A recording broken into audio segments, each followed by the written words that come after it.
And so I'm talking about questions posed to this particular business person, but I'm assuming and hoping that most of the people in the room spend a good part of their life in business. So the first question is whether I'm creating wealth in a sustainable way. One really has to ask oneself, is the Lamborghini, or the two, his and hers, and you know who I'm talking about, is that wealth? And in a quite serious sense, I don't think it is, actually. So, when we talk about wealth, well, okay, I mean, again, philosophers are meant to do more than just ask questions. Let me offer you an operational definition. And I mean, I'm actually borrowing from a definition of entrepreneurship, but I think it suits this. I think somebody who creates wealth is somebody who combines resources in new ways to create more. But then I would just say the more is something that is more useful to you and to society and to people, so that people live better. And so wealth is about looking at the sum total of the society before and the society afterwards and saying, gee, it's really better for this guy having been here. But, I think for all of us, you've got to ask yourself, the result of your day, of your week, of your year, of your career, did it create more? Did it create wealth? Did it create well-being? And I think that's the question that's really critical. I think, by the way, it's pretty critical for business schools, actually, because I think post-2008, business schools should reflect on what they had been teaching and how much collective responsibility they should take for the state of the world's economy and polity.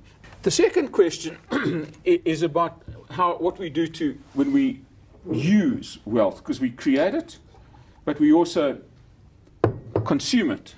The law of entropy applies. Everything descends into chaos. When you buy your first house, it's an exciting moment. When the geyser blows up the next day, that's not such an exciting moment. Everything requires constant effort and, generally speaking, a lot of money to simply be maintained. So a business requires heavy capital expenditure.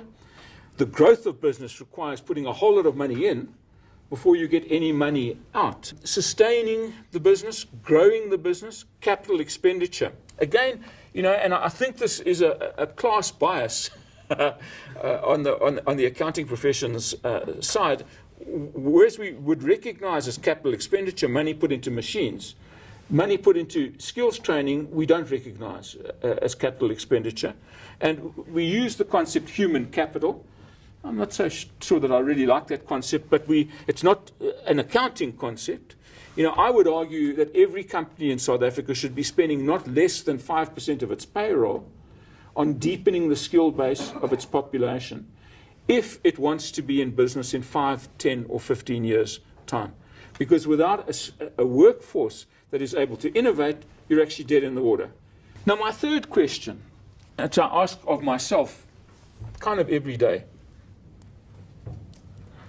am I part of building a truly inclusive South African society? I have a deep vested interest in living the constitutional values that we are indeed a non-racial, non-sexist society, indeed where we don't have a demonized other. We're not a witch hunt society.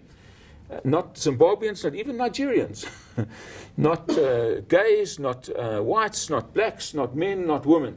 That we have positive energy and we don't feel the need to mobilize ourselves against some hostile other. Now, that's not where South Africa is today. That's the reality. I mean, hopefully we're sort of pretty aware of that.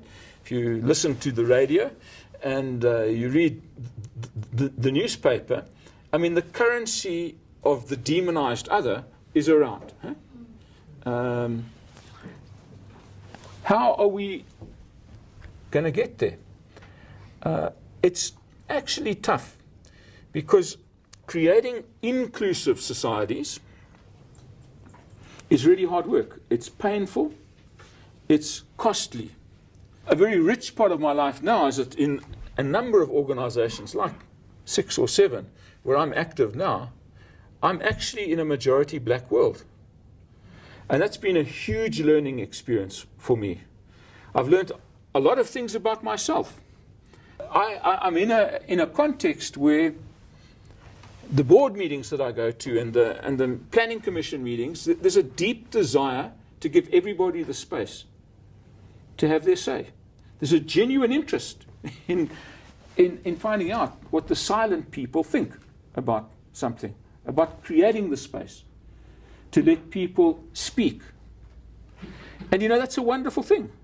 But I mean, actually to create a non-racial environment is really hard work.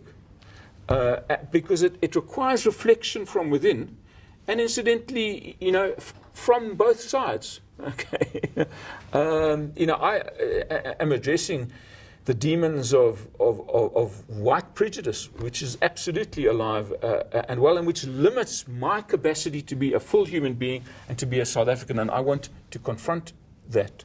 But I mean, it's going to take both, you know, all the races and both genders to work hard at understanding how we can create not a perfect society, but a society that allows people to be individuals and allows talent to be talent and effort to be rewarded for what it is. The fourth question, and the last, you'll be pleased, and I mean this flows, I think, exceedingly well from the Lead South Africa presentation. I ask myself every day, have I been a subject or have I been a citizen?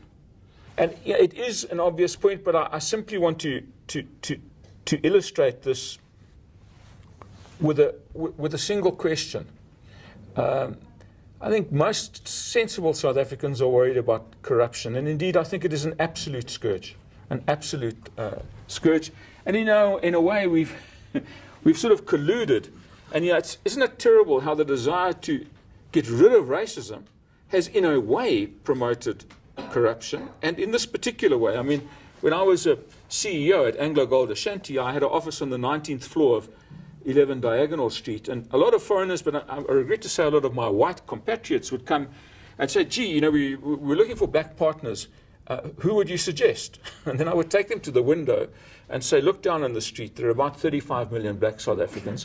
Why don't you go out and find somebody who you know, you like, who knows something about your business, who you trust, who you would like to be your partner? The problem is when you have a law saying you must have a black partner, it's which black? and then what happens is you say, well, I'll take an ANC membership card, huh? or NEC, or, you know, who was in the paper last week? Okay, so we'll use fame and influence, and isn't that corruption? I profoundly think it is. So the point, we should be worried about corruption. And so that's the point about a good citizen. Somebody who is confident about their own nationality, is not hung up about their skin color. You know, I worry about whites who are terribly anxious about the fact that they are sort of pigmentation deprived. They've got light skins. I think they should relax about their skin color. And what they should say is, I'm a South African, I'm a patriot. I want the country to work. You know, the nice language, both from the Freedom Charter and from our Constitution, says South Africa belongs to all who live in it, white and black. I would add, and who love it, and who want it to succeed. And if you have that, then you don't need any of these other things. Our capacity to make a difference may not be quite as dramatic as that, but if we're to be globally competitive wealth creators, if we're going to be a genuinely non-racial and non-sexist society, if we're going to use wealth well, it's going to be because the citizenry of South Africa make that happen. Thanks very much.